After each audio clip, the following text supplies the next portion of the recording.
I'm Sam Roberts of the New York Times, and welcome to a video conference edition of the New York Times Close Up.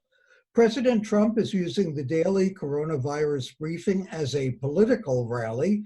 Is it helping him or is it backfiring? In a few moments, we'll talk to the Times' chief White House correspondent, Peter Baker. But we begin with America's economic crisis. As Times columnist Paul Krugman put it, quote, the economy is in the equivalent of a medically induced coma. The collapse has been faster, deeper, and more stunning than the Great Recession of 2008. The Federal Reserve has injected trillions of dollars into the economy. Congress quickly passed a $2 trillion rescue package. Is it enough? What will it take to reopen the economy and jumpstart a recovery? Times columnist Paul Krugman, a Nobel Prize-winning economist, a distinguished professor at CUNY, and also the author of the new book, Arguing with Zombies. Plenty of zombies around this era. Paul, tell us, the president has predicted that once the economy restarts, it will rocket itself out of a recession, lead to an economic boom, perhaps like never before. How deep are we likely to go, and how is he going to rocket it out of that boom? Okay, I mean the short answer to all of that is nobody really knows. This is completely unprecedented. There are some signs that the economic damage is things are getting worse, but they're still getting worse at an incredible rate. But they may be getting worse a little bit more slowly. This week's unemployment claims number, which is what we're sort of using as the leading indicator, is probably going to come in at a horrific level, but not as bad as last week's. So we're probably going to plateau out at something. 20% unemployment seems like a reasonable guess right now, although that's highly uncertain, and which is terrible. But it's not a complete unending plunge into the abyss, at least so far. Now, whether it comes rocketing back, a lot of that depends on how much damage has been done during this period of lockdown, during the medically induced coma. I mean, when you put someone into a medically induced coma, that person, you get a chance to deal with whatever the medical crisis is. They don't necessarily make a full recovery, and they don't necessarily recover very quickly. And it depends on how much damage is done by the coma itself. Right now, I think the big concerns, I actually have two big concerns. One is that a lot of businesses, okay, let me say most workers will hopefully start to get reasonably big unemployment checks, and that will somewhat significantly mitigate the damage to ordinary families' finances. Not everybody will get it, but it's better than we might have feared. Businesses, not at all clear that we're providing enough money to prevent a lot of businesses from either going bankrupt or finding themselves so much in debt and so depleted that they're not really able to restart at anything like a normal rate. And I'm very, very worried now about state and local governments, which are taking a huge revenue hit, and where the White House and Senate Republicans are basically refusing to extend any further aid. And though the budget cuts from state and local governments are going to perpetuate the pain long after the pandemic is largely subsided. You said in your column there are basically three rules that we should be following. One, focus on hardship, not gross domestic product. Stop worrying about incentives to work. And also don't trust the president. Let's focus on those first two. What more can Congress do? And has the Federal Reserve basically run out of things in its toolkit?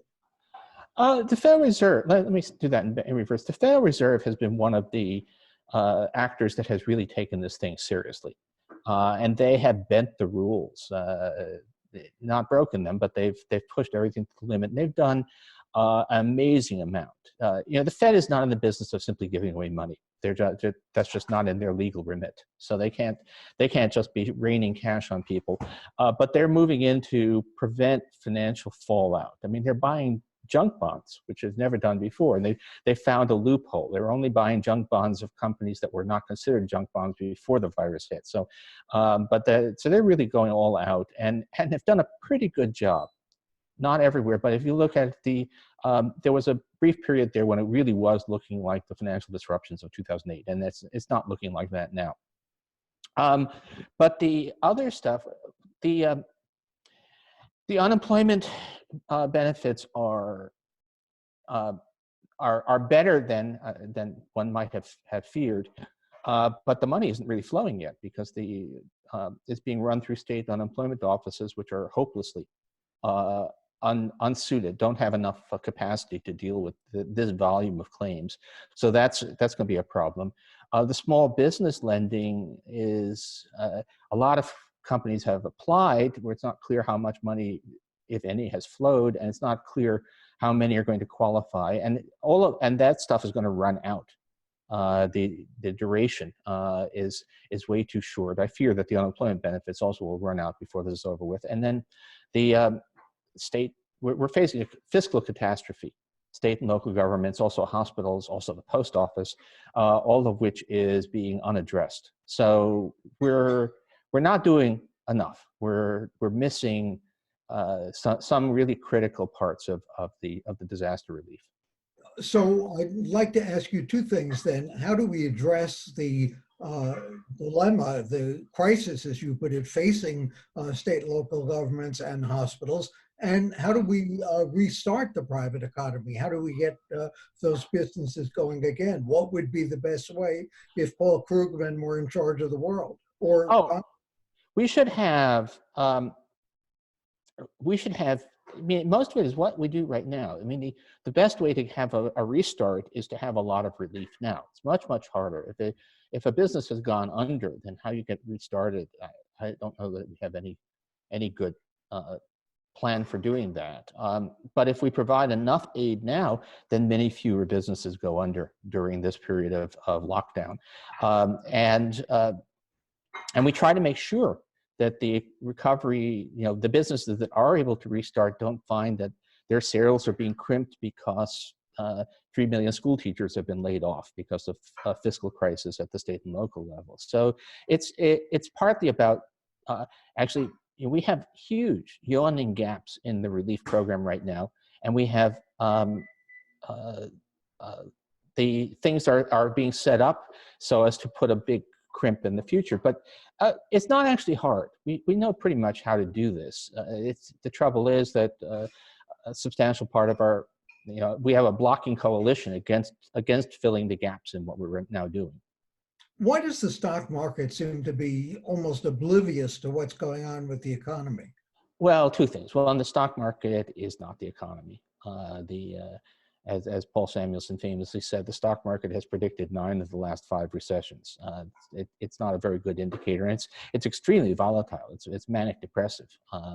But also, I think that people are okay. Think about alternative investments. Where are you going to put your money? The U.S. inflation-protected bonds. I was looking at that this morning. Are yielding minus 0.6%. So you actually, basically, if you want to invest in something that's safe, we think U.S. government debt, you're basically going to lose money on that investment. So people are piling into stocks as pretty much the only game that's out there. And then I do think, I have the impression that the market is believing that we can come out of this much faster than the epidemiologists think we can, or than the economists who are serious. I think they're buying into the hype that in a few weeks we can start returning quickly to normal, and that's just not going to happen. If Congress does the right thing, if the Senate and House get together, if we come up with a bipartisan formula, what do you think they should be doing? Well, what Democrats are proposing right now is a big step in the right direction. They're willing to go along with an extra $250 billion of business lending, which is what Republicans want, but their condition is another $100 billion for hospitals and $150 billion for states and local governments, which are obviously the right thing to be doing. But At the moment, it's an impasse. Republicans are willing to not support business as long as they are able to not support hospitals and state governments, which seems crazy to me. I don't quite understand the logic. I don't even understand the political logic of this, because if this perpetuates the economic slump, that's not good for Donald Trump's reelection. But that's where they are. They really are absolutely dead set on they're willing to, cut off their nose to spite their state and local government face. And I don't quite get it. But that's now that's probably only a down payment. We're probably looking at, governors have asked for $500 billion in aid, which is not unreasonable given the scale of what we're seeing. That's a perfectly reasonable number, and no one is. We should be doing that, but we don't seem to be doing it right now. Very quick last question. I'm not sure I would have gotten through your economics courses, but where does all this money come from? Is it just manufactured? Well, at one level, it's coming out of thin air. The federal government is just borrowing it, and in effect, since the Fed is out there buying so many bonds, in effect, we're just printing it. But if you, in a deeper sense, what's happening is, look, people are not spending. People are not consuming. Consumer spending has fallen off a cliff. Businesses are not investing, because who's going to build an office park in a plague? And all of that is money that's available. That's savings. Looking for a place to go, and the government is the place that, they're basically begging the government to borrow their money and put it to use somewhere. So it's really not a problem. There is no shortage of funds, and if your idea is that there's a limited pool of resources on which we're drawing, we'd have to have an enormously bigger relief program before that became an issue. Paul Krugman of the New York Times, thanks for joining us. His latest book, Arguing with Zombies. And coming up next, Times Chief White House correspondent Peter Baker.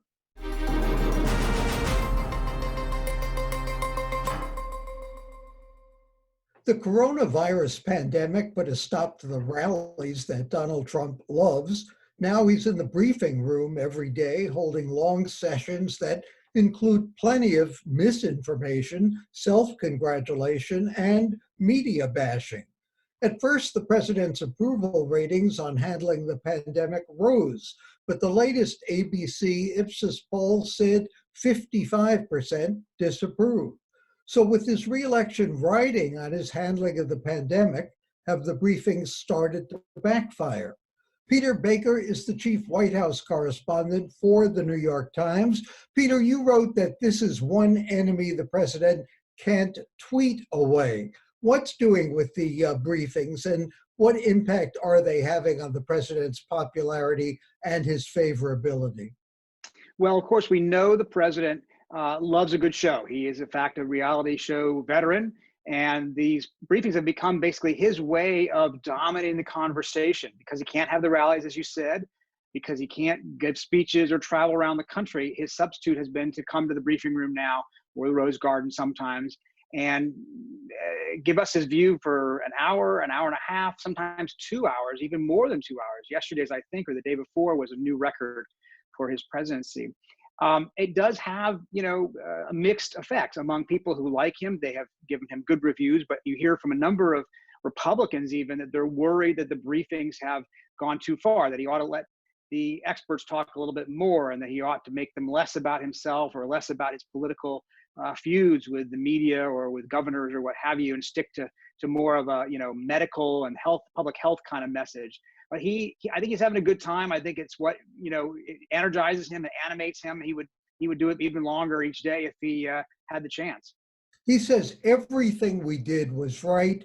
He's putting his own signature on those stimulus checks. Even Vladimir Putin says we don't have much to brag about. That's some comparison. So how is this going to play, not with his supporters, who we have to assume think he's doing a great job, but with that, little middle group that is going to prove pivotal in the election in November?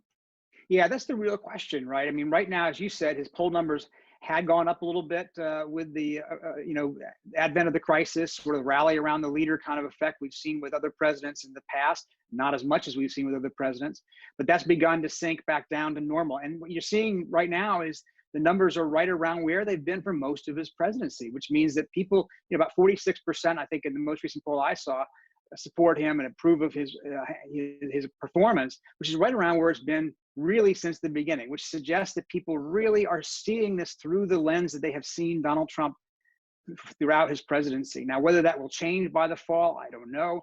46% is a really weak number to go into a re-elect for any kind of incumbent president. But he is hoping, I think, to pull an inside straight the way he did last time and manage to do better in the Electoral College than he does nationally. I saw some polling, I think, that Nate Cohn wrote in our paper about, with Joe Biden being up 6 points nationally. But in the three key Midwest states that really turned the election last time around, Biden's lead was actually smaller, only 4%, 2%, 1%. So we talk about these national polls, and in some ways they matter, obviously. But in other ways, we need to look at the statewide polls if we're trying to think about what might happen in November. And of course, as you say, it's the statewide polls that are really going to count. You wrote that under the best case scenario, at least the way things look now, the death toll is going to be larger than it was in the Korean and Vietnam Wars combined. And yet we saw it in the New York Times last week that the president's own public health officials were not prepared or indicated that the administration was not prepared to pursue aggressive social distancing measures. The president didn't announce them until later than perhaps he should have. How is that going to backfire against the president? And obviously, there's been a backlash by him to our reporting of that. Yeah, he's been very upset about that. He used Monday's briefing basically to go off on the New York Times in particular, and the media in general. He used our colleague Maggie Haberman's own voice as part of a sort of campaign style video that was shown in the briefing room. Of course, he didn't actually use the full quote that she had said on the Daily, Michael Barbara's podcast. So he distorted her point of view, not surprisingly, I suppose. He dig under his skin. He doesn't like the narrative that he was slow and indecisive. But the truth is that the sources for the story that our colleagues wrote over the weekend are people who actually work for him, people in the government. These aren't critics. These are people who are involved in the meetings, who wrote the emails, who wrote the memos, who were part of the discussion. So, you saw him again then yesterday and Tuesday try to turn the topic away from him to the World Health Organization. If it's not his fault, then it must be somebody else's fault. And he chose yesterday to make it the World Health Organization. Now, a lot of people are critical of the World Health Organization. There are critics outside of the Trump administration who think that they didn't handle it all that well. But of course, what the president's trying to do is take away questions about his own handling of his own administration's handling of it. Even if the WHO didn't do the best it could do, it doesn't explain why he waited. The president waited until, as you say, mid to late March, after the governors began doing it, to start urging people to stay at home, to start urging businesses to close down, and why the testing wasn't as expansive as it could have been in the beginning weeks when it might have made a big difference. He talks about the fact that restarting the economy, to whatever extent the president can do that, is going to be the biggest decision he's ever had to make. How much of that is his decision versus the governors versus Congress? And just what is it that he can do? Yeah, he said this week that he has total authority over this question because he's the president of the United States. But he seems to be, other than him and the people who work for him, nobody else seems to agree with that. Certainly constitutional experts don't agree with that. Certainly the governors don't agree with that. Even conservative members of his own party, like Liz Cheney, don't agree with that. And I think that what you saw is him beginning to backpedal a little bit to say, well, actually, I'm going to work in consultation with the governors. But it does matter. The governors who are the ones who put the stay-at-home orders in place in the first place, and they're the ones who will decide, presumably, when to take them back. The president doesn't seem to have the power to override a governor who wants to keep businesses and schools closed and order them to open them. That doesn't seem to follow, since he never put that order in the first place. But it does matter what a president says, and a president's guidance, a president's recommendation, a president's message to the country will be important. They will be guiding, particularly governors who are more sympathetic to him in the South and in the West, Republican governors who followed his lead to begin with.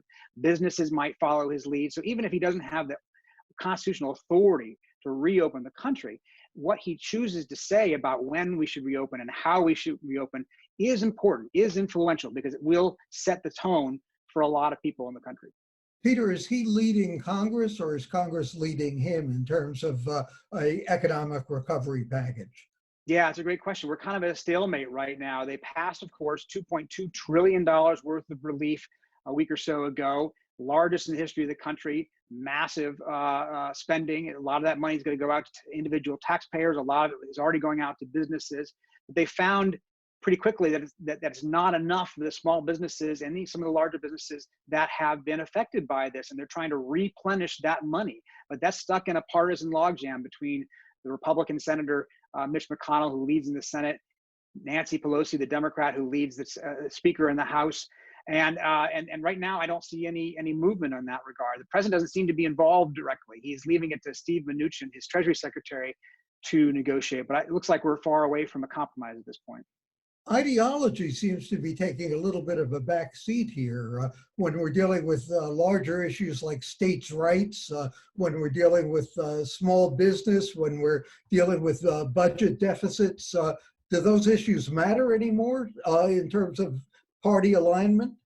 Yeah, it's a great question. That $2 trillion package passed unanimously, basically. Just one Republican in the House who even tried to stand up against it, even though that's going to add extraordinary amounts of debt to the country's bottom line for years to come, even though, in fact, you could argue it has some socialistic type ideas behind it. We're literally handing out cash to Americans like Andrew Yang, who ran for president in the Democratic primary before dropping out. So you're right. I think emergencies tend to kind of scramble the ideological equations. Even Republicans were saying, let's give money away.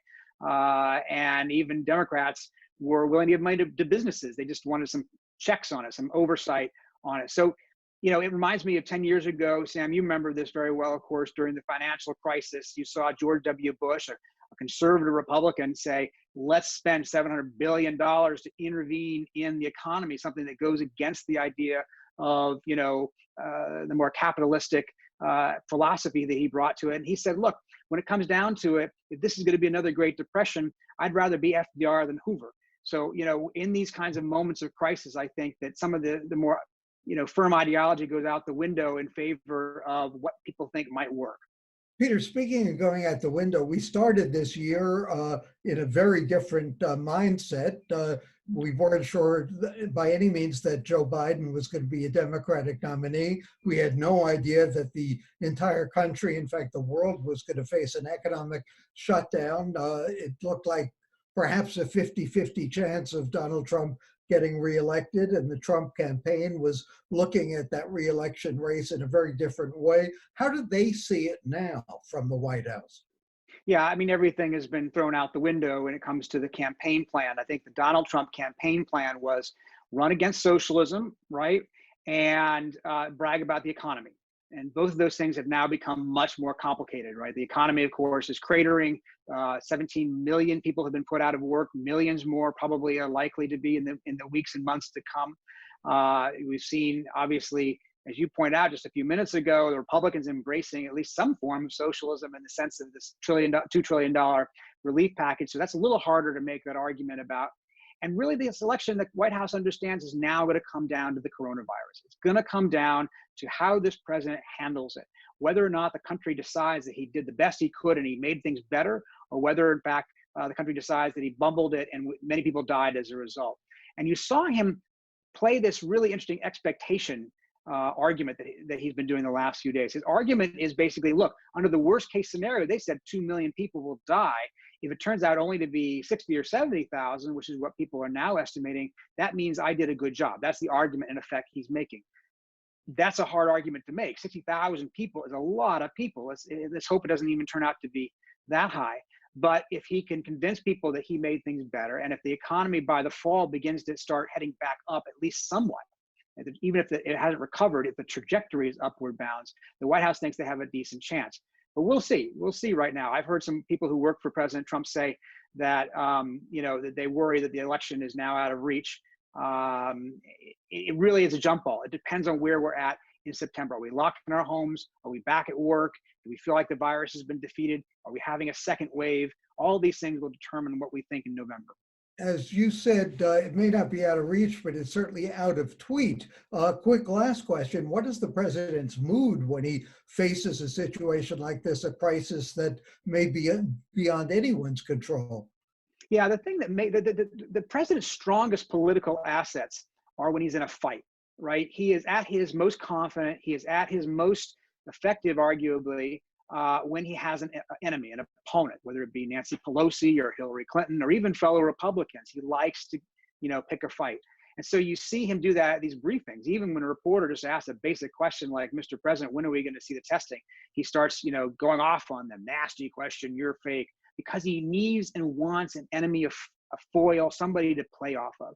The problem for him, the challenge for him, of course, is the coronavirus isn't that kind of an enemy. You can't badger it. You can't give it a belittling nickname. You can't bully it or cow it into submission. And so it doesn't, it's the kind of challenge that is not suited to his normal political assets. And he keeps trying, of course, to make it about a fight with the WHO, a fight with the governors. But in the end, it's going to be the virus that decides where we as a country go this year and how we decide this election in the fall. Thanks to Peter Baker, Chief White House Correspondent of the New York Times. And for the New York Times and CUNY TV, I'm Sam Roberts.